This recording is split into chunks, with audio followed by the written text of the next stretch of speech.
आपण म्हणजे काय करायली? हो चपात्या लाटायला तू गाडी खायला.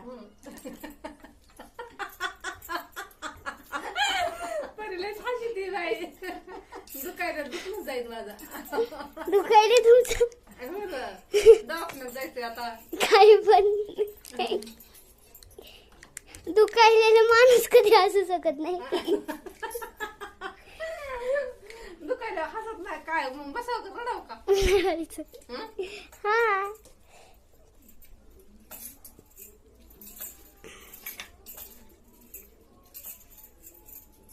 नाही आजी येणं गेलं तरी उद्या सकाळी येईल मग त्याच्यात पुन्हा तिकडे येणार आहे तर म्हणतात ना आज नाही तर उद्या येतो त्यांच्या ह्याच्यावर म्हणतात ना रविवारी शुक्रवारी. म्हणला पप्पा पैसे पण लावला होता कवा काल का म्हणजे माझं कॉलेजमध्ये काम निघालं होतं म्हणजे पण कॉलेजमधलं काम आहे. सकाळी